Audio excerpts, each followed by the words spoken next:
Welcome once again to the Pet Show. Does your terrier need a timeout? Is your calico acting chaotic? Are you being bullied by your bulldogs? Well, if you love your dogs and your cats, I'm assuming you do, and really want to get inside their heads and understand their behavior as well as they understand yours, or maybe you're confused about why your dog does this or your cat does this, or maybe you just want to improve their lifestyle. Either way, you know what to do, right? Stay tuned, because once again, right here, right now, it is time for the Pet Show. That's right, America's first and only real pet psychology, pet training, pet behavior, and of course, pet lifestyle show. So hop up on my couch. Bring those furry little buddies with you, folks. It is that time once again to let the animal analyzing begin. Hey, good morning, everyone. And as I said, welcome once again to the Pet Show. If you have questions or comments or want to share a great story or brag or give me advice about your dog or cat, great time to give me a call. If your dog is jumping or maybe he's digging in the backyard, or your cat is scratching, keeping you up at night, is not using a litter box, cannot deal with the new cat that came into your house, your dog's out in the backyard, it's raining, you call your dog to come, it's like talking to the wind. You take your dog for a walk, sees another dog, it's insane. That's what we do here on the Pet Show. We help people resolve issues that they may be having with their dogs and cats, and as I state every week and have for the last almost 50 years, is teach your dogs how to understand you a lot better. You know what? That is so true. I was talking to someone this week, and they said to me, Warren, you're always saying that we need to understand our dogs and our cats better. Bottom line is, our dogs understand us so incredibly well. We just need to take a little bit more time to understand them. Let me tell you what's coming up on today's show. First of all, very rare for yours truly to be wearing a hat when he does the show, but I am not going to be around on Thursday for 9/11. A lot of you may know or may not know that I was called to Ground Zero right after the attacks by the NYPD and spent quite a bit of time there with them. So maybe I'll talk a little bit about that later on, and I'll tell you why it's so important. I'm also wearing my Tunnel to Tower t-shirt. So we'll talk a little bit about that later. There's a lot of people out there that either forgot or don't remember. I talk to people every day, believe me, that were there and will never forget. So we'll take a look at that. Plenty of time to answer your questions. Let me tell you what I have planned for today's show. By the way, let me give the phone number out. 866-870-5752. That's 866-870 KRLA, 866-870-5752. Or if you want to see the face underneath the hat today, we're live on YouTube, youtube.com/Warren Eckstein, youtube.com/Warren Eckstein. And while you're there, subscribe. I'll tell you why in the next couple of weeks. But right now, let me tell you what is coming up on today's show. September is Pet Preparedness Month. A lot of you know I served as a spokesperson for the Department of Homeland Security right after Hurricane Katrina and spent literally days and days, 24/7, speaking to radio stations and TV stations all across the U.S., setting up a program so if it were to happen again, people would know what to do. So I'll talk to you a little bit about my advice for planning for your pet's preparedness. And let's be realistic, you know, between the fires, the floods, the monsoons where I am in Arizona, earthquakes, sooner or later, everyone's going to be confronted by some type of situation where they may have to leave with their dog or their cat. And you need to be prepared for that. So I'll share some of my advice coming up a little bit later on today's show. Also coming up, I get this all the time. If you're a regular listener to the Pet Show, you hear this coming all the time. Warren, but here we go. Does your cat become aggressive or a little crazed when you're playing, even to the point of biting or scratching you? How to resolve aggressive play with your feline buddies. I get it all the time, and it's not really their fault. You know, when in doubt, blame mom and dad, and I usually do. Also, I received a call on this week, or another show I was doing this week. A woman called that she was concerned that her dog was a bully. Can dogs be bullies? Have you ever gone to a dog park? I hate to say this. We're going to talk about what you can do if you have a bully dog, but from my perspective, and I'm not a big dog park fan, but if you go to a dog park, and I've been to dog parks in every city across the country, I mean everyone. And the one thing I noticed, generally speaking, the dog that may be the bully of the bunch maybe their owner should take a close look in the mirror and see if it's not going from one end of the leash to the other. Just an observation on my part. What do you think? Give me a call, 866-870-KRLA. Also coming up, I talked about this the last few weeks, why it's so difficult when we lose a pet. But I have had no perspective today. I'm going to tell you why, in my opinion, it's so difficult. You know, everything changes. The smallest part of the day is no longer the same. So we're going to talk about that. I think it's going to help a lot of people understand how they feel or how they're going to feel when that time does come to them. As always, plenty of time to answer your questions and comments. Got nothing really to give away on today's show, but if you want to get one of those t-shirts and help my Hugs and Kisses Animal Fund, go to thepetshow.com or hugsandkissesanimalfund.com. Plenty of time to answer your questions and comments.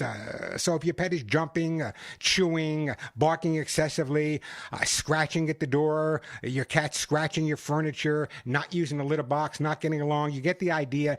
If you have a question or want to share a comment or even ask me a question about Ground Zero, I'd love to chat with you about that as well. Again, the phone number here at the Pet Show, 866-870 5752, 866-870-5752. That is the way to get through. The question of the day is, and this ties into something I'll talk about later, what is the favorite part of day with your dog or cat? What is your favorite part of the day with your dog and your cat? Mine is kind of when I get off the air after I do this show and the national show. I get off the air, I go downstairs, I sit in the backyard. Molly and Willie are on my lap. I'm having a cold iced tea. That's my favorite part. I just love, anytime they're on top of me, I love it. But that's my specific time. So what is your favorite part of the day with your dog or cat? Give me a call, 866-870-KRLA, 866-870-5752. I will get to you, Chris, and I will get to you, John. But again, the reason for me wearing the New York Police Department canine hat and the Tunnel to Tower shirt is because at the time I did spend at Ground Zero, and I won't be with you on 9/11, so we'll talk a little bit about it today. And I'll be posting some stuff on my YouTube and obviously on my Instagram. You know, it's interesting because there are certain things you have ingrained in your memory. In fact, in certain things you just can't give up. I have the boots that I wore, the sweatshirt given to me by NYPD because I lost my clothes. It's a whole other story. And also the hard hat they made me wear when at Ground Zero. So I'll post that's all I'm going to post this week, that photo. My boots, my hat, and my sweatshirt because I want people to understand and delve into it. Those people have no idea what happened that day or no idea what's still going on. You think, well, 9/11, it's over. We built the new trade center. Nothing's going on. Well, we'll talk about that a little bit later. 866-870-KRLA, 866-870-5752. YouTube, live today, youtube.com/Warren Eckstein. And I'm telling you over and over and over again, and there's a reason, subscribe to my YouTube channel. But right now, let's go to my buddy Chris in Santa Clarita. As soon as I get my mouse over there. Hey, Chris, welcome to the Pet Show. Thank you, Warren, and good morning, and best wishes on your travels coming up this week. Thank you. Wanted to say thank you. Back in July, you helped talk me through a time when we had to put down our almost 11-year-old Golden. And I called to let you know that we're actually getting another Golden today. What do I say? Do I say Mazel Tov? Congratulations? Name is Chris. I think congratulations is more like it, Chris. So what's going on? What kind of dog are you getting? Well, actually, we're getting another Golden that bears a very strong resemblance to our Golden that we ended up putting down. It's almost sort of almost kind of a fun coincidence. But the reason I'm calling today is, one, to say thank you for the calming disc that you sent us back in July. We've actually ordered them again for our Golden, our English Cream Golden. Yeah, it's a great company, by the way. They're based in Arizona, called acornpets.com. If anyone wants to check them out, acornpets.com. Yes, I'm sorry to interrupt you. And also, but the reason, too, I wanted to call is to see if you had any advice.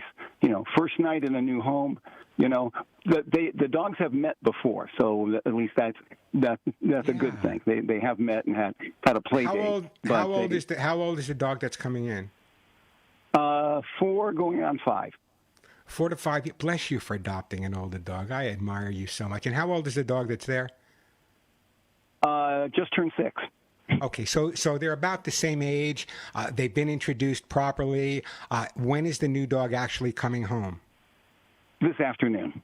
Okay, so what I would be doing is taking your dog or having someone at your home outside with your dog, introducing again on neutral territory, even though I know they met before, let them play a little bit, then bring them both back into the house together. Often what happens when you have a dog in the house and just bring another dog in, there's a little bit of possessiveness there. But if they've been playing and they walk in together, that usually helps that a little bit. So that's real important. Make sure that everyone that comes to the house that wants to ooh and ah over the new dog stops and plays with the dog that's been there first. Just using that first pet psych. There's a great, I did a great YouTube video on first pet psychology that you should check out, Chris, and there's also one on my website. But you should check that out as well. But just making sure that the dog that is existing is getting even more attention than ever before is really critical. What we want to do is let the dog that's been there associate the arrival of the new dog with great things, new toys all the time, special walks, maybe a special treat.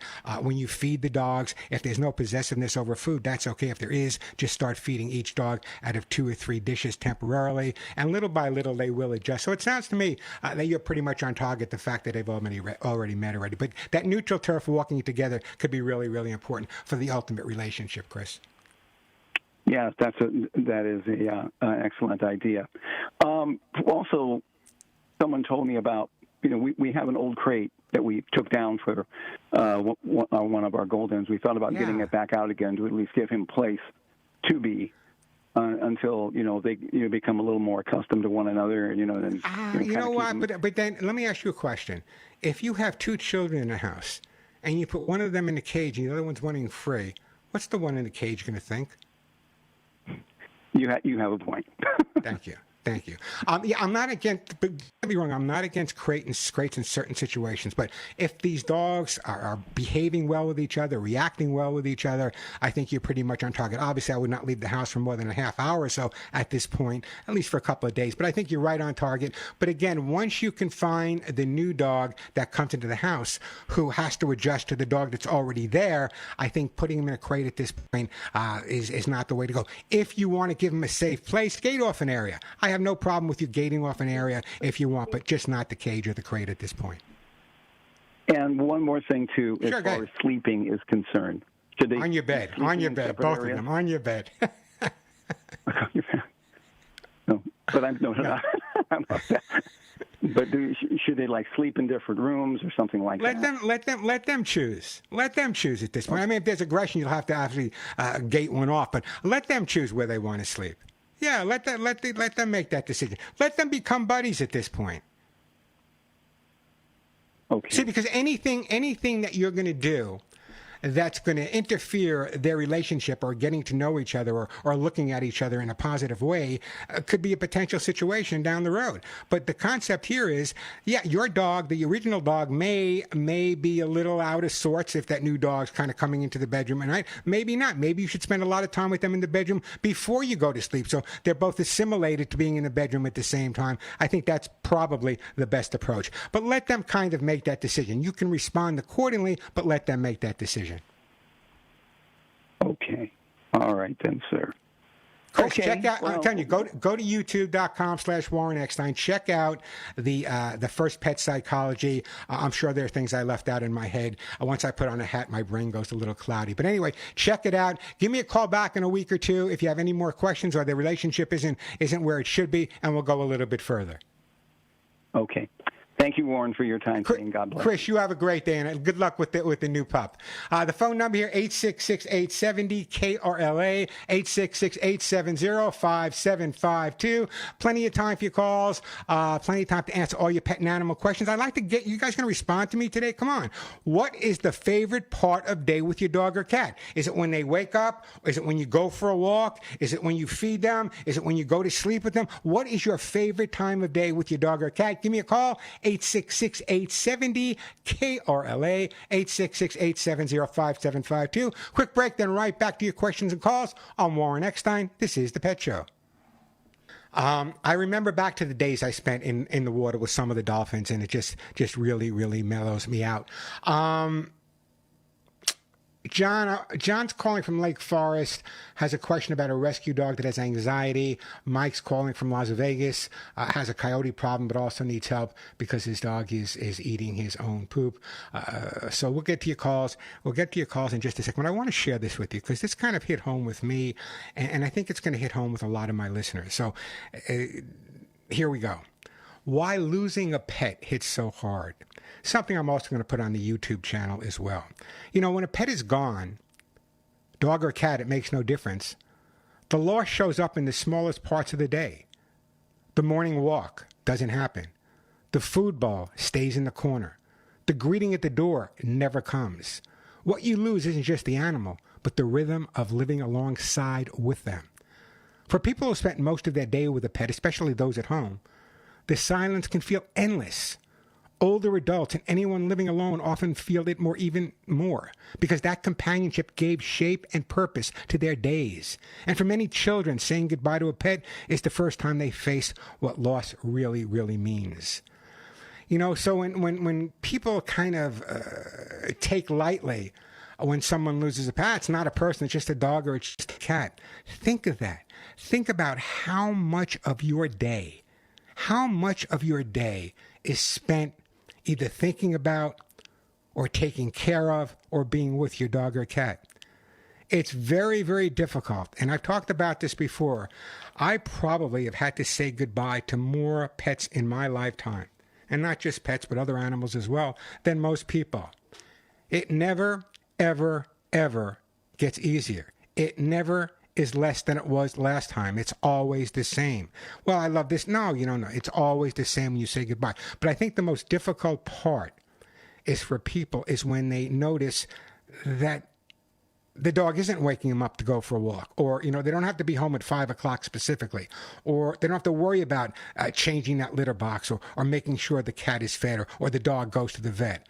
These are little things that make our life worthwhile when we're pet guardians, and yet when we lose a pet, a lot of people just think it's just a dog or a cat. But to those of us who love our dogs and love our cats as part of our family, we know it is a whole lot more. 866-870-KRLA, the phone number, 866-870-5752. Or if you want to ask a question, I'll take some as well at youtube.com/Warren Eckstein. I'll be spending a lot more time there as well, youtube.com/Warren Eckstein. So let's go to John in Lake Forest. Lake Forest. How about Lake Forest, Warren? Hey, John, welcome to the Pet Show. Hey, Warren, how are you? I am doing a little, whenever 9/11 comes up, it's a little bit hard for me, not only because I spent the time there, but I have so many people I speak to on a regular basis that are not doing well. I'll touch base with you guys on that later, but I'm doing okay. Considering what the world is going on and that we're so close. And as I said, it never leaves you. I'm doing okay. But what can I do for you? That's important. Well, thanks for your service on 9/11. I appreciate that very much. Thank you. My wife and I adopted a rescue. She's a black lab shepherd mix, and she was rescued from a homeless encampment that was alongside a freeway in Los Angeles. Got her home, and she's sweet as can be. She had I could tell she had a little anxiety when we first got her. Yeah. But we were slowly overcoming that. I got a trainer to come to the house. Trainer turned out not to be that great, but and she originally loved to go on walks. One day my wife and I were walking her, and kids went by on skateboards making a loud noise, and she just lost it. Just went frantic, pulled herself off the leash, and ran down the street. Luckily, she ran home. After that, we were able to continue to walk her, and she still had some anxiety, but nothing overwhelming. This last 4th of July just set her off. Any loud noises, the trash truck goes by, she gets anxiety.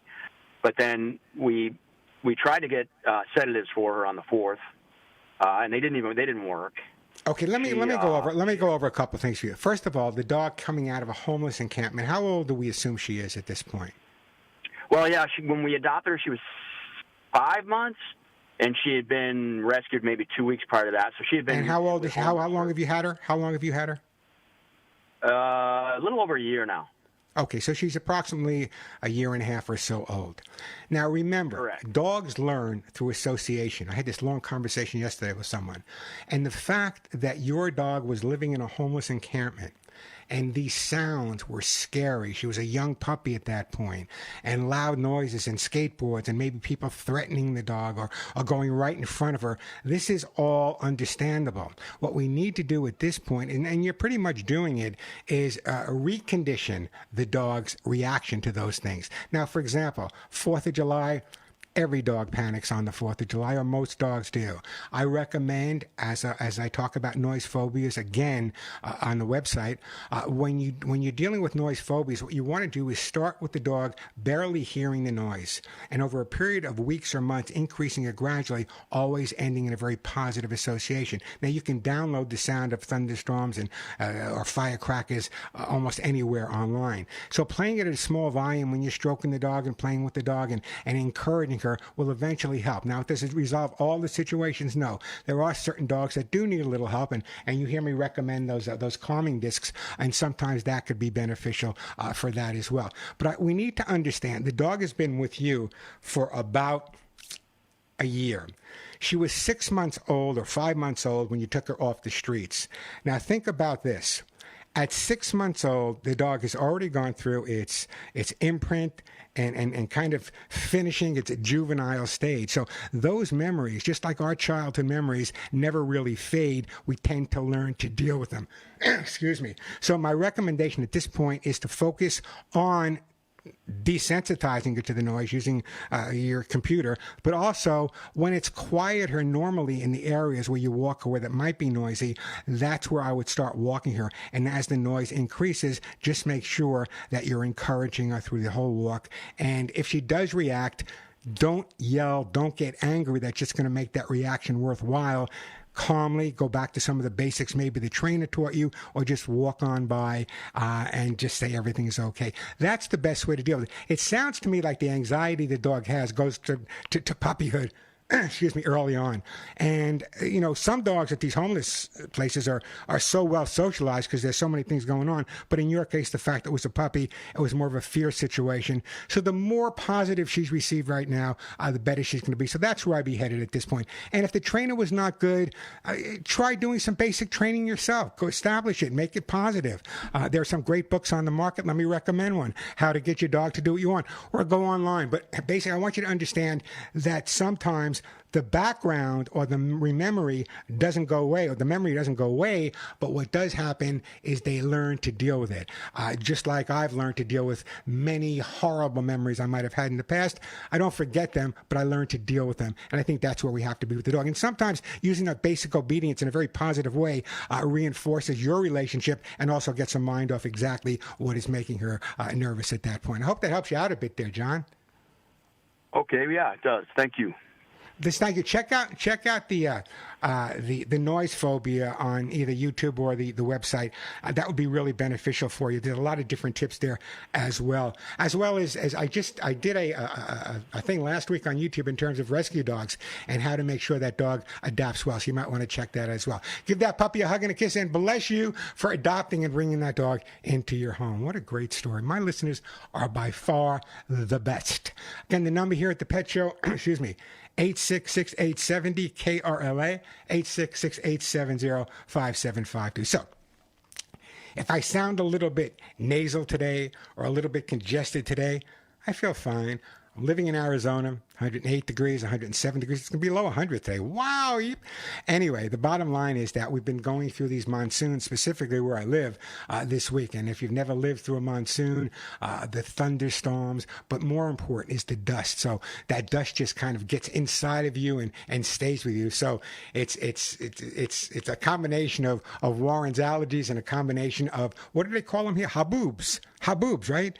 I thought it was Habibs, but it's Haboobs. And if you've never seen the visual of these dust storms coming in during a monsoon, it's quite amazing. And they then turn into thunderstorms, and they then turn into lightning, and lightning's amazing to watch as well. And I'm not so smart sometimes. Denise has to, hey, get inside, Warren. The lightning's right above you. And I guess I react. Anyway, the number here, 866-870-KRLA. Don't disappoint me, guys. Come on now. What is the favorite part of day with your dog or your cat? The favorite part of day with your dog. And my friend Ken wrote there that dog should learn that a crate is okay. And you're absolutely right. Anyone living in an area where there's going to be some type of disaster, which is everywhere, but making the crate a place where the dog chooses to go and is a friendly place is okay. So many people use the crate for punishment or corrective reasons that I'm not a fan of. But in other words, getting a dog adjusted to going in a crate, whether it be going to the veterinarian or, God forbid, there's an emergency you have to evacuate, everyone should have. I have crates in my house. Everyone should have a crate in their home, but they need to know how to use it. It's not a place for punishment. It's not a place for confinement. It's a place where the dog can go, maybe to get away from us for a while, but also in case of an emergency, you can transport them. 866-870-KRLA. Got to take a break. When I come back, Mike, you will be up next. Got a bunch of open lines. 866-870-5752. 866-870-5752. Still coming up on today's show, we're going to take a look why your cat all of a sudden decides to bite you when you're playing with them. And we're going to talk about getting your pets ready for any type of emergency that may occur. And we're also going to talk about the telltale signs of a dog who's a bully at the park. Anyone know a dog that's a bully at the park? Give me a call. 866-870-KRLA. I'm Warren Eckstein. This is The Pet Show. 866-870-5752. 866-870-KRLA. We'll get to you in just a second. Mike in Vegas, James in Northridge. Before that, do that, though, I just want to remind everyone that if you're not following me on my YouTube channel and Facebook, you should be. I share a lot of information there that I can't get across on the radio itself. So, and it's kind of important that you do. It's youtube.com/Warren Eckstein. Instagram @Warren Eckstein, Facebook.com @Warren Eckstein, or the website's thepetshow.com. I'll talk more about that later because a lot of people are asking me to. I go too fast when I mention it. We want to get on it, but we go too fast. Well, we'll talk about that in a second. For a lot of people out there, and most of my listeners, a fair amount, rescued their pets. So it was an interesting article I was reading this week, and I get emails from shelters and rescues all across the country, the ones that my Hugs and Kisses Animal Fund helps. And it appears that the shelters all over the country are full. Again, they're full. So the talk about building more shelters is that really the answer? Cat and dog rescues take in growing numbers of homeless animals. They say it's worse than ever before. Could there be a message here that sheltering alone is not the answer? Has the time finally come to tackle the underlying cause of pet overpopulation? Slapping a bigger, better Band-Aid certainly has not stemmed the flow. Something more needs to be done. Animal people say we will never shelter or adopt our way out of the pet overpopulation crisis. We must fix it. And by fix, that means spay and neuter. There needs to be low-cost and free spay and neuter clinics that people can afford or people can go to. That is the way to deal with the overpopulation. Just sheltering them and building more shelters, and we should have shelters for everyone that needs it, but that's not the resolution. That's kind of a temporary Band-Aid. The resolution is spaying and neutering, and I get calls every day, Warren, where can I get low cost? Where can I get my dog spayed and neutered? I can adopt a dog, but I can't afford to spay and neuter. I can feed him, I can take care of him, but I can't afford to spay and neuter. Free spay and neuter is one way to approach it. Low cost spay and neuter is another way to approach it, and there's a lot of low cost spay and neuter available in Southern California, but a lot of people can't even afford it, don't know where they are. Get your message out there.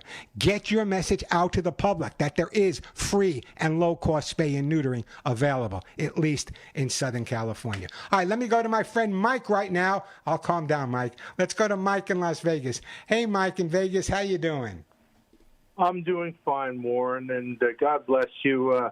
May you live to be healthy over 100 and stay on the air every single week because for someone who's listened to the radio since he was 10 years old, all of the constant people who I love, and you're one of them, 95% are no longer on the air, and I appreciate you being there for me and being such a valuable, educational, and entertaining and personal friend over the airwaves. Thank you, Well, Warren. I appreciate that, Mike. I'm just going to say two words to you. Stay tuned, but what can I do to help you? Okay. Well, let's talk about your question to the listeners. Sure. With my rescue, Scarlet, who's a part Australian herding dog, and she does herd me. Interesting, I do have a picture from the rescue of her mom and dad and her DNA, the genealogy and everything.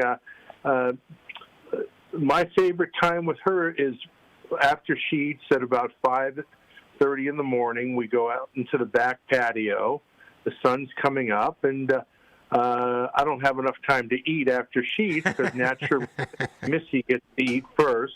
So I have enough time to grab coffee and sit outside, but I listen to little Beatles and on the outside device and watch her just enjoy experiencing her first summer.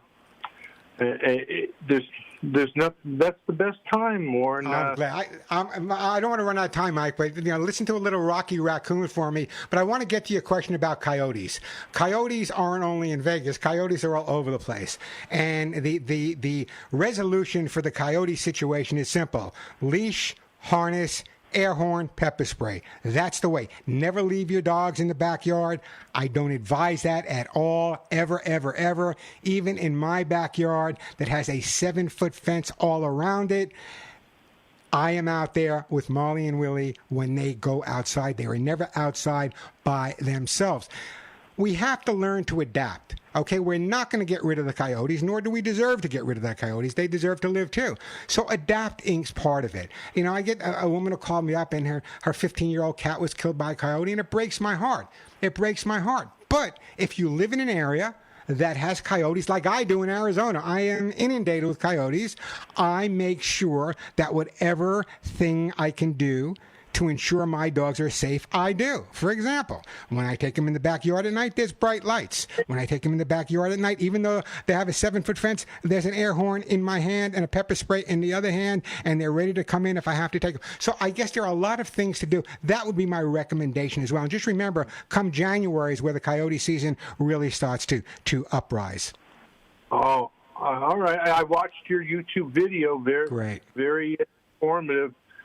Are coyotes more likely to strike at night under darkness? Even though I have the bright lights facing outwards to there's a golf course that right there on the property, or during the daytime, and I do have a 6-foot fence, not a gate. Yeah, but there's no specific. I mean, yeah, they're usually more active at dusk and dawn. However, there are times I'll go for a walk by myself in the afternoon when it's not 112 degrees where I am, and I'll see coyotes walking in the afternoon. Or there's one coyote, I know exactly where he sleeps. I've seen him there since he was a young coyote, and that's where he stays. And I walk by him, and he lifts his head, looks at me, and puts it right back down. So knowing that usually dusk and dawn is the way to go.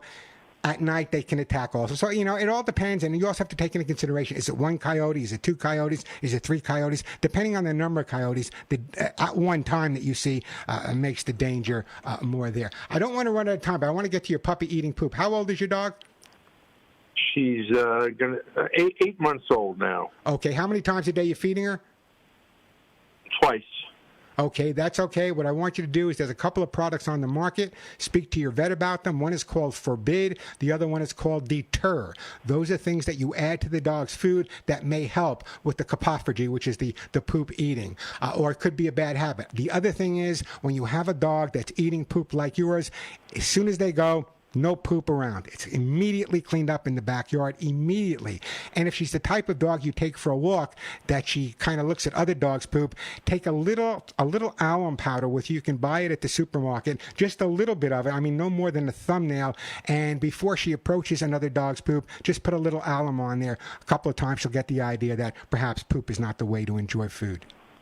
A-L-U-M, alum? alum powder. Yeah, alum powder is used to make pickles and for baking. The thing you want to make sure, though, is that you use very little. Mix it with a little bit of water. You can make a little paste out of it, no more than the fingernail size on your pinky, and I think that'll work for you. I got to jump, Mike, but I'll be sharing more on YouTube as well. There's also some stuff on YouTube as well in terms of poop-eating dogs.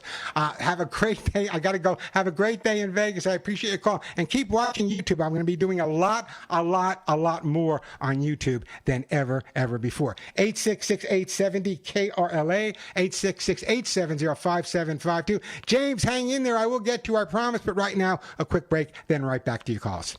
I'm Warren Eckstein. This is The Pet Show.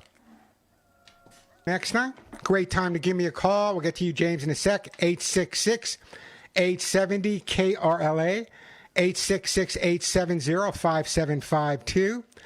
Again, like the last call, there's a lot of information I share, and I'm going to be sharing a lot more information. So once again, if you're not following me on my social media, there's a lot of great info there. A lot of it will help you understand your dogs and cats a lot better. A lot of it will make you laugh, and some of it will make you say, that guy Warren, he's absolutely nuts. So check out YouTube at Warren Eckstein, Instagram at Warren Eckstein, Facebook.com at Warren Eckstein, or check out the website, thepetshow.com. Important that you do. I'll be telling you why in the next few weeks.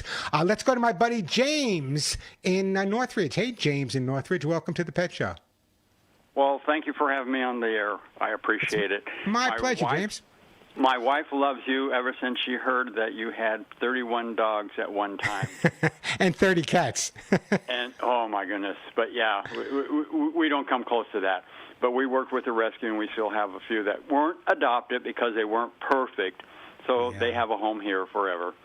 But anyway, yes, the favorite time after we feed them breakfast, and we'll sit down to read.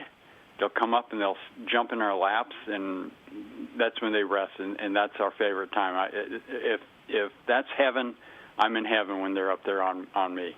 Did you ever notice, James, that when they're in that position where they're either sitting on your lap or you're sitting on the floor with them, there's a special I adore and love you look in their face? Exactly. Yeah, and some people miss that. Some people miss that. They just can't pick up on it. Yeah, a lot of people have different favorite times. Some people's favorite time of the day is, when they come home from work. Yeah. And the dog is there or the cat's there to greet them.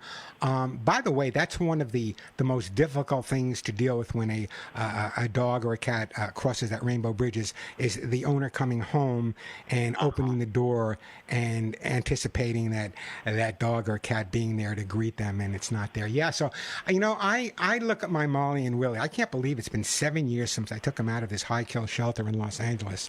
And remember the story. They didn't want to give me both of them. I had to fight for both of them. But anyway, it took them a while, and they now both, maybe they like Denise a little bit more than me. But, it's one of the, I was talking to someone the other day, and I'm glad you called, and let me bring this up. 7 years since I've adopted Molly and Willie. And, Molly and Willie, what they call chai-pans, Chihuahua, Min Pin mixes, whatever they call. They're dogs, okay? Anyway, the bottom line is Molly is sweet as she can be, and loving as she can be, and totally confident around me, totally confident around Denise.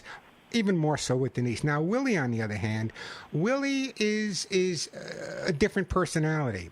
And after having him for 7 years, I can write a book on what I believe he went through. He was so abused, so mistreated. He was kicked so many times that even to this day, when he is outside in the yard with Molly, and I open the door to let them back in, Molly will go back in. But if I'm behind Willie, he freezes. He just stands there and freezes. After 7 years, I have to kind of go to his side and say, come on, Willie, it's me. And he goes into the house. But that long, 7 years to adapt to the abuse that he had gone through. And sometimes, I have a lot of military experience, but sometimes I just say to myself, I'm not a violent person. But I really believe sometimes I could become a violent person when it comes to abusing animals. Just absolutely amazing. Right. What a great time. So, are there other times of the day besides that? Or do you find? Let me ask you this question, James. Do you find that there are times of the day where the dogs are closer to your wife, or times of the day when sometimes the dogs are closer to you? Oh yeah, We have they have their favorites, me or her, but yes, the mommy feeds them all the time, so they're more active to her. James, I adore you already just by using the term mommy. I adore you already. Hey, listen, I got to move on. Keep that give that dog a big hug and a kiss from me, and I really do appreciate that phone call. The phone number here, 866-870-KRLA, 866-870-5752. By the way, my buddy, where's my buddy here? Where's my buddy? He lives in not too far away from me, just down to 303. I was in your hood the other day. I stopped for some Hawaiian rice on Waddell. There's a great Hawaiian I never heard of Hawaiian fast food, but I guess there's Hawaiian fast food. And my wife Denise used to represent the state of Hawaii for many years in radio, so I felt like we'd go down to Waddell and I'd try some Hawaiian fried rice. I got to tell you, the rice was good, but I used some mighty spicy sauce. I will not make that mistake again. The number here, 866-870-KRLA, 866-870-5752. You know what? Let me take a break. When we come back, Steve, that's a great question. So many people have that question about changing their dog's food. So we'll talk about that, answer any questions you may have. And I still want to find out what your favorite time of day with your dog or cat is. No one has a favorite time of day with their cat? No one curls up with their cat to read a book at night? Come on, my cat people. 866-870-KRLA, 866-870-5752. Let me take a quick break, and then we'll get right back. Why cats eat plastic. We're going to talk about emergency preparedness month. We're going to talk about whether you need a pet nuptial. We've got lots of great stuff to talk about. Plenty of time to answer all your pet nana questions. Let me shoot over to Steve right now in Tarzana. Hey, Steve. Welcome to the show. Good afternoon. Thanks for taking the call. Hey, it's my pleasure. Got a question for you regarding my dog's food. She's been eating Lucy food at your recommendation for probably 2-3 years, and she does well with it. But when I went looking to shop to buy some, Amazon, Chewy, and my local vendor were all out. And so the question became, what do I do? So one of the places had a different formula of Lucy. Instead of the chicken and brown rice, it's duck and pumpkin and quinoa. So my question is twofold. One, within the same brand of dog foods, is it easy to transition? And if not, and I try to go to a different brand, is it a good idea? Well, sometimes if you can, staying within the brand is okay, but sometimes you have to go outside the brand as well. The best way to do it, whatever food you decide, and do your research real well, whatever food you decide to feed your dog, before you make the changeover, start gradually adding some of the new food into his regular food, decreasing the amount of his regular food, and then little by little, just kind of make the transition. Watch, this is an important time. I know it's not a great subject, but a real important time to watch your dog's poop. If it seems like it's doing okay, then you should be absolutely fine. Okay, but is it okay? Assuming I can find more of the if you can't find, have a conversation with your veterinarian or someone you find knowledgeable in terms of nutrition. And switching to another brand would not be the end of the world. Okay, but is it okay to keep a dog on the same brand of kibble for many years? Oh, absolutely. Yeah, my dogs have been on the same brand of kibble for many years, and changing is sometimes not the way to go. As long as they're doing well, as long as they're healthy, as long as they're doing well, and as long as they have nice-looking poops, then why would you change? And if the vet gives them a clean bill of health, then whatever you're doing, you're doing the right way. In case she's bored, do dogs need a variety? Yeah, well, they do need. So throw a couple of cooked carrots in there. Give her a little watermelon once in a while. Throw a little sweet potato in there once in a while. Or a little natural pumpkin in there once in a while. Yeah, you can spice up the food if she's on the same brand and you think she's getting bored of it, sure. Yeah, no, I think she's doing fine on the Lucy. I just didn't know what the Lucy formula that we're giving. Yeah, I've had. There's been a lot of questions. Been a lot of people having questions in terms of being able to find it.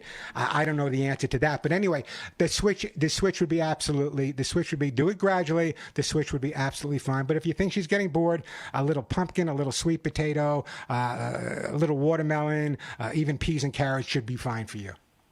Great, thank you. Steve, give your pup a hug and a kiss, and I appreciate that call. Hey, the phone number here at the Pet Show, 866-870-KRLA. We have a whole other hour to go. Lots of information. I'm going to talk a little bit about emergency preparedness. I'm not going to spend that much time on it, but I will talk about it.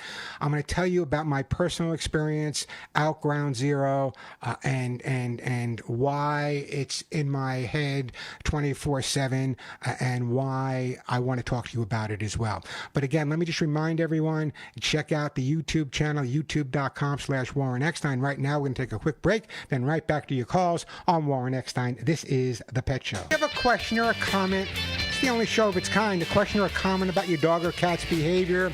Just want to brag a little bit about your dog or cat. Got a question about why they're jumping, humping, digging, scratching, not eating too much, bullying other dogs.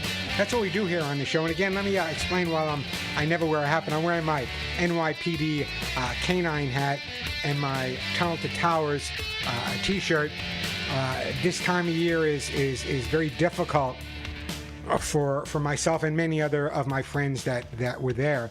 I'll talk about that a little bit later, but for many of us, it's not over, and many people don't even remember or don't even understand what exactly happened there. So I believe the most important thing that we can do is to educate people about what that was all about, and how many people died and what actually took place. I'll talk more a little bit later. Not so much about the specific. That's up to you to research and decide. But I'm going to talk about the effects it's had not only on me, but the personal medical effects it's had on and hundreds, dozens of my friends that are just hanging on for survival. Phone number here at the Pet Show, 866-870-KRLA. The question of the day is, come on, guys, what is your favorite time of day with your dog or cat? Is it when they first wake up? Is it when you're sitting down having a snack together? Is it when you take them for a walk? Is it when you're out in the backyard with them? Is it when you're going to bed with them and you can't fit on the bed because the dog decides to sleep horizontally versus vertically? I got little dogs and I still can't fit on my bed. So I'd love to hear from you guys. The number here at the Pet Show, 866-870-KRLA, 866-870-5752. That is the way to get through if you want to answer that question, or if you have a situation that you would like to help my help in resolving, 866-870-KRLA. Or if you prefer, I will take a couple of questions if you want on YouTube, and that's youtube.com at Warren Eckstein, youtube.com at Warren Eckstein. And while you're there, subscribe. It's kind of an important time to do that. But let me, 866-870, before we go to you, Brent, who's calling from LA, it's an interesting question. You know what? Let me go to Brent right now. Hey, Brent, how you doing? Hugs and kisses, Warren. Hugs and kisses, Warren. And listen, it's an interesting question that you're bringing up, and I don't really have an answer for you, but I know you're asking me about help in implementing vegan food for dogs. To keep it from happening.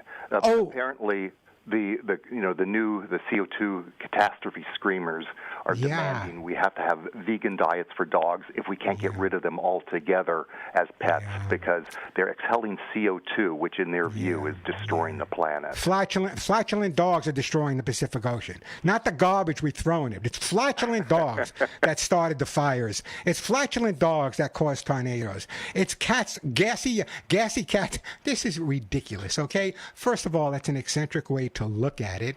Number two is, in terms of, vegan and vegetarian is wonderful for people. Wonderful for people, and it could be good for pets. I have a veterinarian that is a strong believer in, not my personal vet, but a vet that's a strong believer in vegan food. But let me toss this at you as well. I get literally dozens and dozens of emails every day from all different sources on the world's latest pet news. And a day doesn't go by where I'm not looking, and nothing to do with the vegan, but where I'm not looking at a recall or a poisoning or salmonella or listeria showing up in some raw dog food. And for years, feeding raw, and if you go to so many pet stores, they want to feed raw, and they tell you all the reasons why it's good. And there may be some legitimate reasons, but in terms of my knowledge, in terms of what I look at every day, in terms of the research that I put in, my dogs will never be either on a raw diet nor will they be on a vegan diet. Now, I compensate the food I give them. They get carrots, they get peas, they get watermelon, they get sweet potato, they get yams, and a little of this, a little of that, depending on what I'm eating, even a little couscous once in a while. But the bottom line is that in terms of taking a dog and switching it from omnivorous to totally vegetarian, I don't believe it's a good idea. I mean, there are people that are going to disagree and yell at me, and I'll get all kinds of emails and but you're wrong. If you want to feed your dog a vegan diet or a vegetarian diet, that's fine with me. Go ahead and do it. I'd be a little more concerned if they try to do it with their cat, because cats are not omnivores, they're carnivores. There's a difference there. But so basically, yeah, I don't think it's a great idea, and yet some people are going to do it no matter what I say. Just make sure if you're going to do it, you take the time to educate yourself the best you can, so that if you are going to make that decision, you're making it the right way. I hope that answers the question, Brent. I don't know. Yeah, well, actually, I think what it is the motivation needs to be looked at behind who's pushing this. And this was the University of Nottingham and the School of Veterinary Science. Yeah. And is it being pushed for health reasons, or is it being pushed for political agenda reasons? And listen. I would love to be able to get rid of dogs altogether. Oh, no, absolutely. They want no people. There are certain groups that don't want any people to have pets, because pets, as you destroy the, as they say, destroy the environment. Yeah, you know, I've been around a few years, and I don't know too many dogs and cats and cows that destroy the environment as badly as going into a subway station in New York or walking about certain parts of Southern California as well. So, yeah, you can blame it on everything else, but too many people are always afraid to look in the mirror and say, you know, maybe it's me. Maybe it's me. Maybe there's something else that we can do. So, yeah, it's not. Yeah, you're right. And I got there was an article the other day in something I was reading online about specifically what you're talking about, how certain organizations are now forming to say that it's abusive to live with a pet. It's abusive to do. It's just like for years. I'll give you an example. For years, when I was doing the radio show, you guys know, if you're listening on YouTube, I always used the word blended breed. I always used the word pet guardian. And then I realized, you know, the majority of people out there who don't use the word pet guardian but use the word pet owner don't love their dogs any less than the person who uses the term pet guardian. So I use a mixture of both terms. So very often you get the extreme sides, and I think what you're listening to is an extreme side. The only thing that's scary is there's going to be a bunch of people, and I guarantee you'll see signs popping up all over Southern California. You'll be seeing people talking about it. But as far as I'm concerned, that a world without dogs and cats is not a world that I'd want to be a part of in any way, shape, or form. Brent, thank you for that call. I really do appreciate it. And don't forget, go to YouTube, and I'm going to do. Maybe I'll do an article on that. It'd be a great article to do on YouTube as well. 866-870-KRLA, 866-870-5752. Did we get another call about vegan food? Let's take it right off the bat. Hey, Helene, welcome to the show. Hi, Warren. It's your friend Helene in South Jersey again. I have a lot of friends in South Jersey. I'm doing just fine, absolutely fine. What can I do for you? I just want you to know that vegans are not dog haters. I've been a vegetarian for 56 years. I've been a vegan for 40 years. My cats are carnivores because they have to be. And I am not I tell my friends who argue with me about that, and there's not a lot of them, because most of my vegan friends understand this. I think your last caller has tried to make us look like bad people, and we are not bad people. Helene, what makes you think that I'm not one of you? I don't know, Warren. Well, you don't know is that, you. But let me. At one point in your life, you were a vegetarian because I was no more than a vegetarian. I was a vegan for many years and still continue my beliefs at this point. However, I am very positive. If a person wants to become a vegan, if a person wants to become a vegetarian, I say with great pride, go for it. Live your life the way you want to live it. However, when it comes to your dogs and your cats, that's where I draw the line. Because if there's anything that I know from my years and years of experience is that making sure your dog or cat gets the nutrition that's right for them, not necessarily right for you. So, Helene, let me tell you, and all my lovely people in beautiful southern New Jersey, that I love vegans. I love vegetarians. I might be part of you. I'm never going to say yes or no to you exactly, but I may be part of you. You don't know. But if you want to make your dog or your cat a vegan or a vegetarian, that's where I draw the line. I don't believe in making cats vegans. It would be the answer to my dreams. But your dreams don't always come true unless you're in Disney World. However, I want you to one more thing before we go. Go ahead. I want everyone to know that the March for the Animals is next Saturday. They're going to march against the cruelty to horses and carriages. You know what? I'm so glad, Helene, I'm so glad you brought that up. Many years ago, when I talk about how many times I have been arrested, one of the times, the glorious times that I was arrested, was in New York City, right across the street from the hotel that I happened to be staying at when I was working with NBC. And right across the street from that hotel is exactly where the carriage horses generally start lining up to go into Central Park. And the bottom line is... there's going to be a demo there. Well, the bottom line is one day it was above 90 degrees. It was really hot. I saw the horses not being taken care of properly. I stood in front of the lead carriage, pretty much got into a bit of a fisticuffs, and I was arrested by NYPD at that point for preventing them from going on. Thank you. And years later, I'm still here talking to you about it, but I've been involved with many of those, and I'm a firm believer that carriage horses do not belong on the streets of New York City. I would say it till the day they put me away. They do not belong. They're beautiful. Warren. They're gorgeous. Thank you, Warren. And you know what, Helene, I never know from your voice that you're from South New Jersey. I got to move on, but thank you, and I love you. Vegan, vegetarian, whatever. What a carnivore, whatever you are. If you love animals, I love you. I got to move on. Thank you for that. Cool. People always assume I'm this or I'm that. They don't know, but it is true though. I literally go on these sites every day reading hundreds and hundreds of stories from around the world, and literally so many recalls on raw dog food. And some people are going to swear by it. If that's what you want to do, that's what you want to do. But I hear from other people where we had to take a bone, or there's a little piece of bone, or a little piece of this, or a little piece of that. So my dogs have all lived long, happy lives, and they've been on dog food. Of course, I supplement it a little bit as well. 866-870-KRLA, 866-870-5752. Let me take a break. When we come back, Jerry in Castaic, I'll get to you.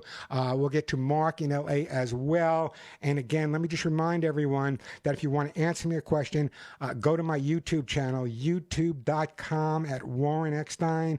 While you're there, subscribe. A lot of changes are going to be going on. I may be doing a regular podcast there as well. So check out youtube.com/Warren Eckstein. I always share great info there as well. Some of them are short, some of them are long. In fact, when I get off the air, you'll be able to hear this radio show at youtube.com at Warren Eckstein. A quick break, then right back to your calls on Warren Eckstein. Hey, Jerry, just give me a couple minutes. Mark as well. I just want to go over a little bit of this preparedness, especially after that last spot there. If you have a pet, you need to be prepared. Know which friends and relatives in boarding facilities and animal shelters and veterinarians can care for animals in emergencies, including your pet's evacuation drills. So if you practice evacuating, which everyone should, get your pets included in that. Make sure all dogs are wearing collars with securely fashioned up-to-date ID. Preferably they're all microchipped. Pet emergency kit. And I put this together for the Department of Homeland Security right after 9/11. Sturdy leashes, harnesses, carriers to transport transport pets safely, ensure that they can't escape. Food, drinking water from home, bowls, cat litter, pan, and a manual can opener if your pet eats canned food. Medications and copies of medical records stored in a waterproof container, a first aid kit. Current photos. Keep taking them with your pets in case they get lost. A lot of them look alike. Information on feeding schedule, medical conditions, and your veterinarian's phone number. There's a lot more to it. If you go to the website, thepetshow.com, what I did is right after that, I put a whole preparedness thing, easy for me to say, together. So I want you to check that out as well. So it's available at thepetshow.com or youtube.com/Warren Eckstein. Before I get to your phone calls, I see on my YouTube, I just got a note from my friend Fran Corey, and this is what she said. Well, this is a treat. I just found you on YouTube. A couple of years ago, I started Lost and Found Dogs on Nextdoor in Central Texas, and I posted you on Nextdoor as well. Bless you, Fran. Bless you, Fran, for what you're doing. Anything I can do to help you guys out, just let me know. You know how to get in touch with me as of now. The phone number here, 866-870-KRLA, 866-870-5752. Is the way to get through. Friend, you may want to check out, you may be able to hear me on my national radio show for Radio America and Armed Forces Radio as well. By the way, let me brag a little bit. Guess what? The Pet Show is now heard in Guam. We are hot in Guam. The Pet Show is hot in Guam. A lot of military there. God bless what they do. 866-870-KRLA, the phone number. One more little thing before I go to you, Jerry, is you know what? Let me wait till I come back. I want to talk about 9/11 a little bit. But let's go to my friend Jerry in Castaic. Hi, Jerry. Welcome to the show. Hi. How are you? How are you? I expected some man's voice. Why you see how chauvinistic I am? I expected Jerry to be a guy, and Jerry is a beautiful lady. Well, Thank you for calling. I can't answer that, but here I am. And what can I do for you? I gotta tell you, I'm really glad to hear your show. And I'm having a little bit of a hard time hearing you on my end. I'm calling from a home landline, so I'm gonna try to do my best. But my favorite time I have two fur babies, big ones.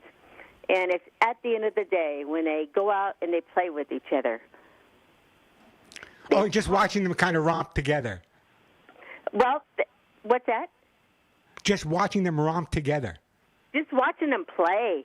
Yeah. They play together, and they always have new moves. It's like entertaining. It's like I should film this. It's just, they're so funny, and I love it. And I was listening about the food. Yeah. I make my babies food. Yeah. And everything is cooked. I give them Hill's prescription, the kiblets, and then I make for about 5 days of food. And I cook broccoli, I cook carrots, I cook peas, I cook sweet potatoes, and sometimes I put spinach in there. And I mix it all up with also sometimes I'll do hamburger meat, 100% beef, or I'll do turkey. And then sometimes salmon fish.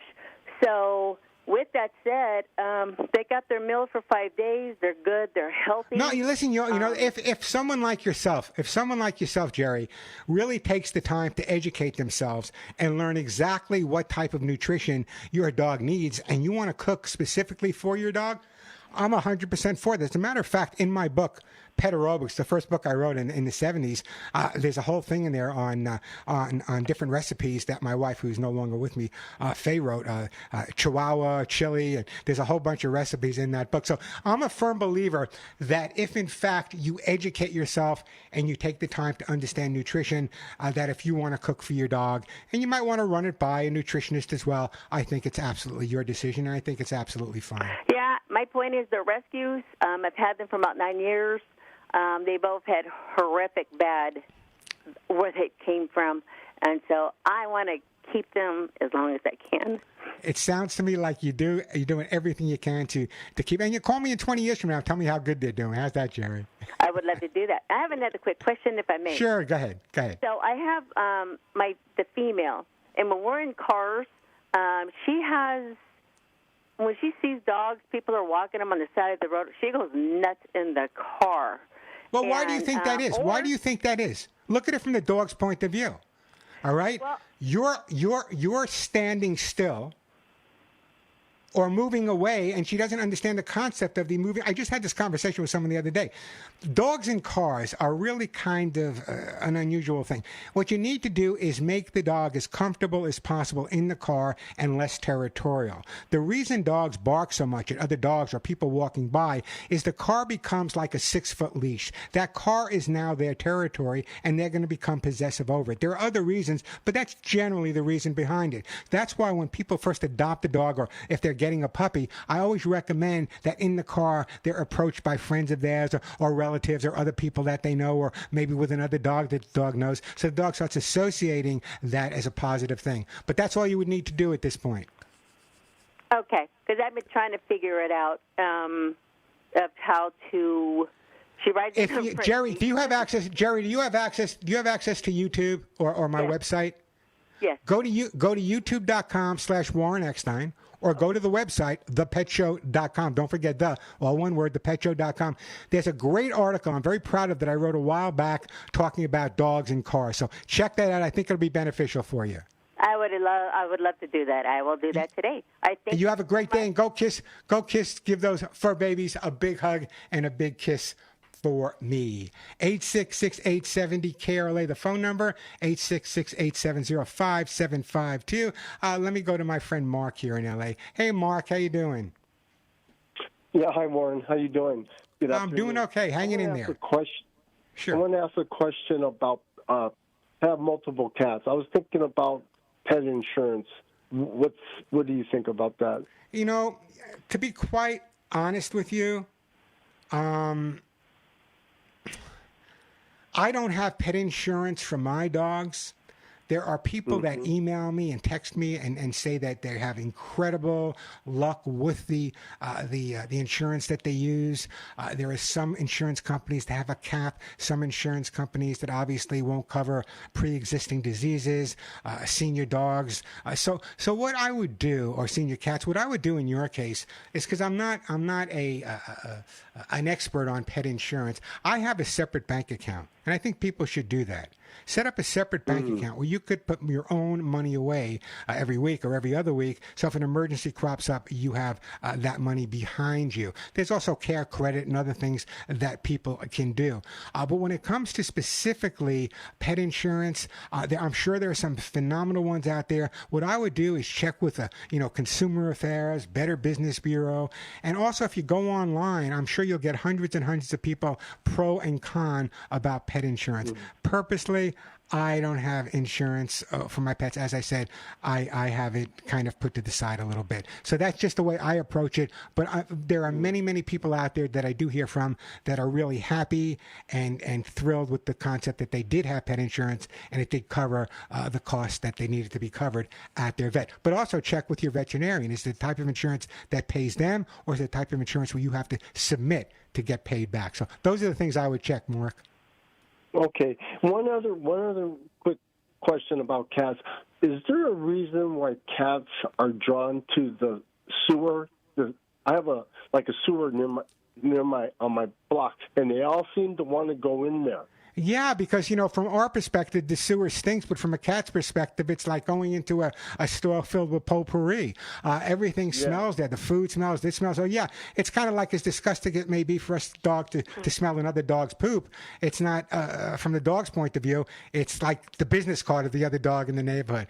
Mark, I got to move on, but great call, by the way. Take care of your cats. Let me know if you decide to get insurance or not. And the phone number here at the Pet Show, 866-870-KRLA, 866-870-5752. I'll be breaking in a minute or so, but the reason I wanted to hold off a little bit is, ground 9/11 coming up on Thursday. I'm wearing the hat today that was given to me by NYPD. You heard a lot about Cracker Barrel the last couple of weeks. As far as I'm concerned, they are the most incredible restaurant. They should stay with what they have. When I was coming back from Ground Zero in my 92 Ford Explorer, stopping every 1,000 miles to buy oil, I was not eating. And finally, Denise said to me, Warren, you've been gone for a while. You better stop and get something to eat. I went into Cracker Barrel Barrel somewhere in Tennessee or Kentucky. I walked in there. The only thing I had to wear was a sweatshirt that said NYPD Canine because my clothes were contaminated. I walked in there. I forget what I had, probably a bowl of grits. And then what I did is as I was leaving, I went to pay, and the manager came over to me, shook my hand, said, thank you. I realize you're coming back from New York. Thank you for what you did, and wouldn't charge me. And I said, I can afford to pay. No, would not charge me. And ever since then, I have become a total fan of Cracker Barrel. Please stay the way you are. The phone number here at the Pet Show, 866-870-KRLA, 866-870-5752. Now, I'm going to take a break. When I come back, we're going to talk about a lot of different things. I do have plenty of time for phone calls, but we're going to talk a lot about different things, and I'm going to give you some insight into Ground Zero and things you may not know. I think you're going to find it fascinating. For example, why were the dogs getting depressed there? Did they do a great job there? What about the men? We'll talk about that when we come back. 866-870-KRLA, 866-870-5752. I'm Warren Eckstein. This is The Pet Show. By the way, let me tell you, speaking about plastic, but let me just take a moment here to talk about my experience in just a moment, Ground Zero. While I was there, I have many, many friends. I grew up on Long Island. Many of my friends from Long Island and New York are members of the fire department, the police department, transit police department. And when I got to Ground Zero, I didn't see them. They were doing their thing, and I was doing something a little bit separate with NYPD Canine. But here's a story I heard from one of the amazing search and rescue people there. The dogs were not able to find any living bodies. There were none.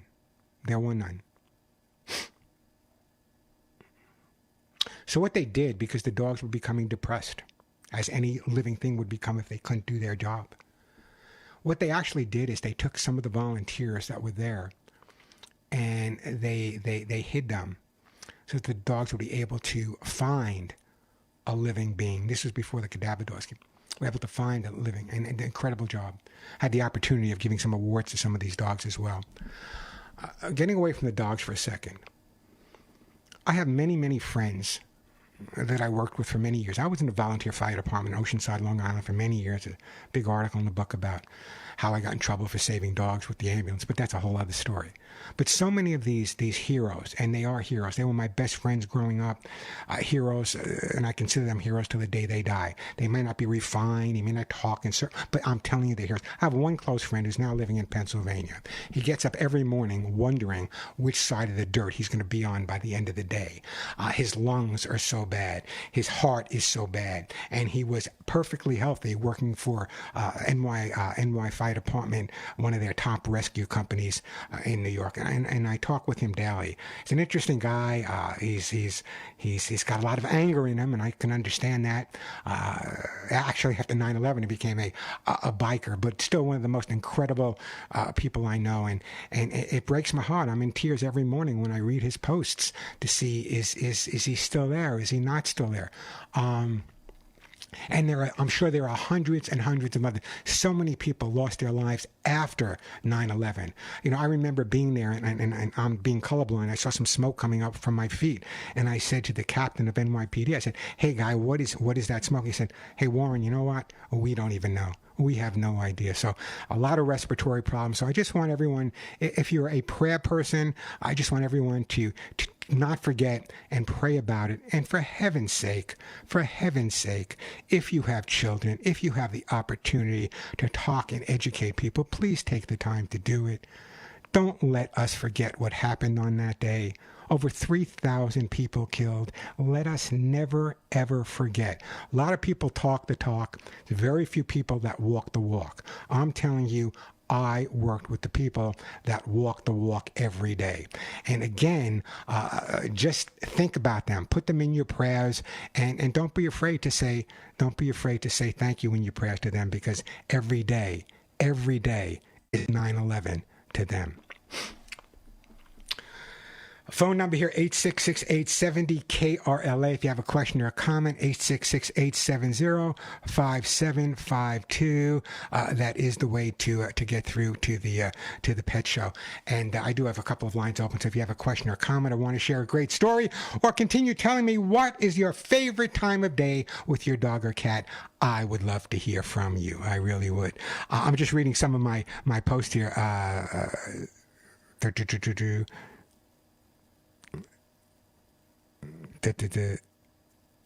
Yeah, I just people talking about dog food and stuff. The number 866-870-KRLA, 866-870-5752. If for some reason I run out of time, which I usually do, I got a lot of stories I want to share, and I got plenty of time if you have a question or comment. Got some lines open. 866-870-5752. You all know by now, I've been talking to you for God, how many years, that when I get off the air here, I jump over to my national, well now international radio show at Radio American Armed Forces Radio. I'll give you that number later on. But if you missed this show, you can always listen there as well. I'll be posting some different information coming up on my website, on my YouTube channel, how you can listen to that show if for some reason you missed this show or got up too late to listen. Phone number 866-870-KRLA. So you guys know by now that I'm not a fan of dog parks, and some people love them, and I admire the people that do. I am not a fan of dog parks. First of all, let's talk about bullies. Bullying is not acceptable, neither in humans nor in canines. It's really important, in fact, critical to recognize the early signs of your dog being a bully. So what I've done is I put together the early signs of a bullying dog. Probably not going to hear this anywhere else. Number 1, showing overall assertive or inappropriate behavior. Number 2, playing rough and harassing non-consenting other dogs. Number 3, not respecting the boundaries of other dogs as well as humans, growling, biting, or pinning their playmate to the ground, humping or mounting other dogs, not always sexual. Don't feel complimented. It usually means that it's a little dominant behavior. Charging other dogs over food and toys, overly territorial behavior, change in body language, such as staring directly, stiff high tail, raised lips, growling, stiff body, panting, lack of focus. These are all parts of being a bully. Now, there are some people, especially men, I hate to say it, they love to see their dogs being assertive at the park. I believe, like in the area that I'm in right now, there's a dog park here, and what they do is it's kind of like a little clique. You got to be part of their group to get in there, and I think that's a better idea. The dogs know each other, the people know each other, they know they're vaccinated. So, but if you have a bully dog, keep them out of the dog park or find someone to help you de-bully your best friend. 866-870-KRLA. Let's go to my friend. You know what? Do I got to take a break here? Let me do this. Let me take a break. When I come back, Ira, I'll get to you. The phone number 866-870 KRLA 866-870-5752. Let's take a quick break, then right back to your phone calls. I'm Warren Eckstein. This is The Pet Show. The creature keeper on the Mickey Mouse Club. No, not the original Mickey Mouse Club. I remember Annette growing up and Bobby growing up. I was a little too young, but in the new Mickey Mouse Club, and I'm not going to mention who my Mouseketeers were, but I can't look at them now because they're sex images, and when I was a kid, they were 11 years old, so I can't look at them. But anyway, the reason I brought up the Mickey Mouse Club is they had the living season. I was able to spend a lot of time in the water with a few sharks and some dolphins as well. Some of the most incredible, calming times I ever spent. Let me do this. Let me go to the phones. Let's go to Mary, and then we'll go to Ira. Mary first in LA. Hi, Mary. Welcome to the show. Hi, how are you? I am doing great. How about yourself? I like your show. Every once in a while, I'm lucky enough to be stuck in traffic to listen to it. So you're lucky enough to be stuck in traffic. That's when you listen to my show, huh? All right, I got your question, Mary. You have a yellow Labrador that needs boundaries around other dogs. I'm stuck in traffic a lot, though.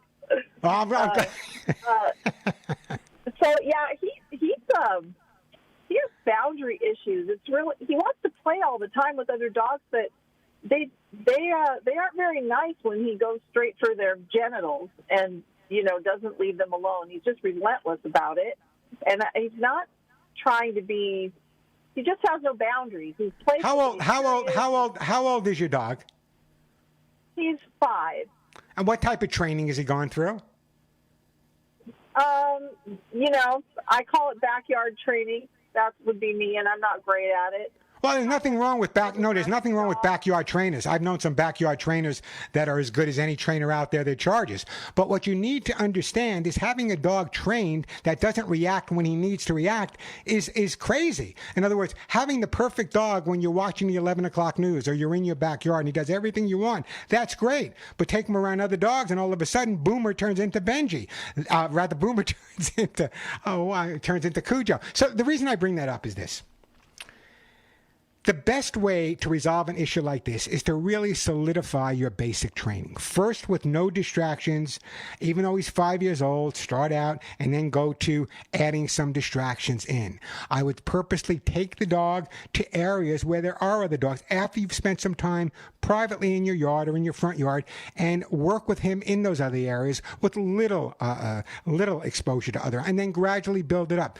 This is not a dog problem. This is a lack of socialization problem, Mary. So go back to your basic training, reinforce that around when there's no distraction. In fact, practice without the dog if you need to. Figure that out. And then go back little by little, reintroduce them to other dogs, and that will help resolve the issue for you. There's no miracle cure. You know, some trainers, well, give them a shock collar, give them a prong collar, give them a shock collar, put the prong collar on the trainers. Your dog needs to learn the alphabet and to respond to it 85-90% of the time. That's when you need the basic training to come in. I'm not sending anything out, but I'm really going to recommend a great book to you. It's been around for a while now. It's published by Random House. It's called How to Get Your Dog to Do What You Want. I happen to know the author pretty well. Kind of looks like me and talks like me, but there's great chapters in there and dogs specifically having situations. But in terms of boundaries, real easy to resolve. Number one, you got to teach them the alphabet. Number two, you got to kind of expose them to Jack and Jill books first, then increase from Jack and Jill to Encyclopedia Britannica, little by little, giving him more and more exposure and stepping back when the reaction is not where you want it to be. Great call, by the way. Great call, by the way. I appreciate it. We disappeared. She disappeared. But anyway, it's kind of interesting that there's nothing wrong with training the dog yourself. Absolutely nothing wrong. I think it's a great idea, but you have to know what to do and what to expect. And also, any trainer that says this is the only way to do it would not be hired by me. There's no one way to train a dog. Every dog is trained differently. Every dog has a different personality. Every dog has different moods at different times of the day. What really makes a qualified trainer, behaviorist, is someone who takes the dog's personality, the dog's moods into consideration, not just their owners. You know, there are times I remember when I first started training in New York, there was a guy around, I forget his name now, and what he would do is he would show up at someone's house with his own dog. It was a demonstration dog. The dog was trained, not by him, by the way, by someone else. It was a trained dog. And so therefore, what he would do is he would go to a house to sell a training job, and he would bring this dog, and the dog would sit and stay and blah, blah, blah, blah, blah. Then when I started my company many, many years ago, I would go to the same house, and people would say, hey, Warren, where's your dog? Aren't you going to demonstrate? I say, yeah, I'm going to demonstrate, but I'm not going to demonstrate with my dog. I'm going to demonstrate with your dog. And sooner or later, that other guy decided to leave New York and move somewhere else. Because it's true. It's true. In other words, anyone can have a dog that can do this and a dog that can do that. But it's really, really important that your dog reacts. And if you're going to hire a trainer, watch them. Watch them. If it looks too aggressive, it is too aggressive. It looks too easy, it is too easy. Watch them carefully. Don't let them overload your dog, because that's where I get the phone call saying, my dog is doing this or my dog is doing that. All right, let me do this. Ira. You want to share a quick story with me, Ira? Okay, then I'll let you share the story. Then I got to take a break. Ira in Santa Clarita, what's up? Ira. We have two standard poodles, Archie and Marshall. Archie is 3 and Marshall is 2. And about, 6 or 7 months ago, Marshall all of a sudden just started peeing uncontrollably. Took him in eventually to a place called Vet Specialties, which is like bail for dogs out in Bannockburn, Illinois. And after all kinds of tests, including bone marrow and whatnot, they figured out it was some kind of lymph node, nodules in his abdomen that were inflamed and causing him his kidneys to work overtime. Anyways, the whole point, what I wanted to say was, this is the first time I had taken out insurance on my dogs for the sole purpose of not having to make a decision that if something was, $10,000 plus, I had to think twice about it. And for $45 a month, they basically was about a $12,000 bill to figure everything out, and he's still on all kinds of meds and stuff. For $45 a month, it was worked out really well. So I just wanted to say, and I'm not in the pet insurance industry or listen, I have listeners both here and on my network show. I have listeners that are incredibly thrilled with the insurance coverage that they have.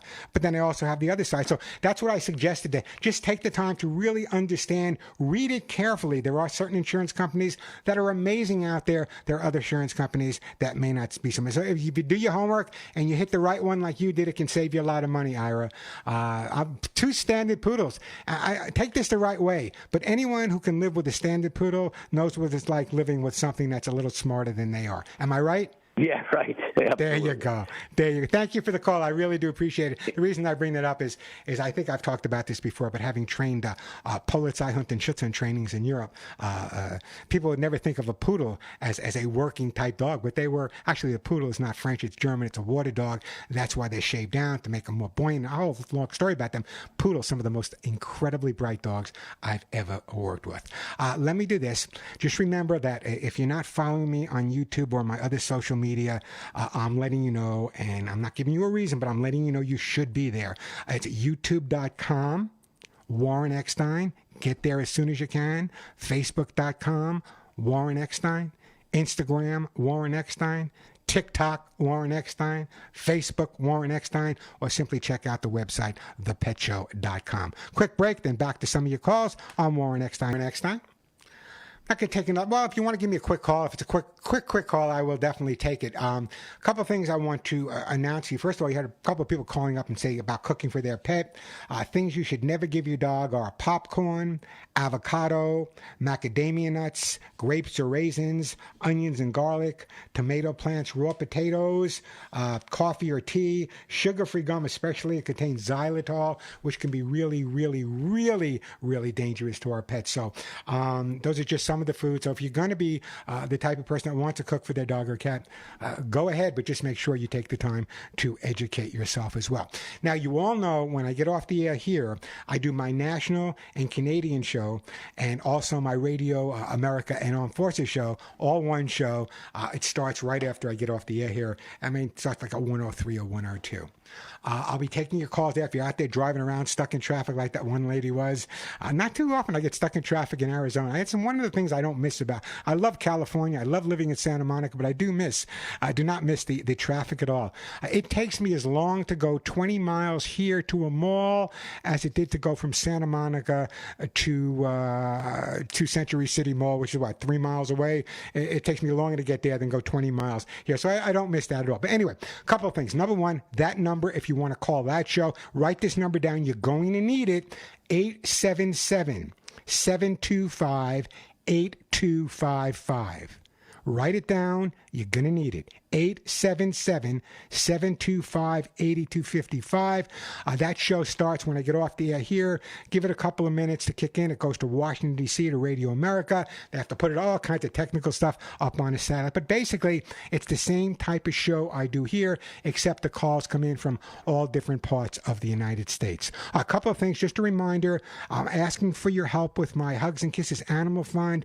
We have been inundated. My lovely wife, Denise, goes to the post office every day, and what happens, we get inundated with small mom and pops, the group we want to help all over the country, and they're in literally dire straits. I mean, the money's not coming into them from locals or for whatever reason. Everyone's having a hard time. So if you're able to, go to the website, hugsandkissesanimalfund.org. That is mine. Donate there. 100% of your donation goes to the small mom and pops. Personally, I cover the expenses out of my pocket. So I'm urging you, I'm begging you, because the only reason I'm doing this is because I've been getting inundated with small mom and pops all over Southern California, Northern California, Arizona, Colorado, New York, Ohio. If you can donate, go to hugsandkissesanimalfund.org. You can use your PayPal. You can use your credit card. There's an address there as well. A lot of people would rather send a check, and I'd rather see Denise go to the post office every once in a while and pick up a check than just more and more groups that need the money. So guaranteed the money goes out. You guys have known me for what I've been talking to you, 48 years, almost 50 years it's been. Again, the number for the network show, you can start calling in about 4 or 5 minutes, is 877-725-8255. And let me just urge everyone, if you're not on my YouTube, get there, youtube.com. Warren Eckstein, youtube.com, Warren Eckstein. Just about out of time. Till next week, give all your pets a big hug and a kiss for you, a very special hug and a kiss right between the ears for me. I'm Warren Eckstein, and thank you for loving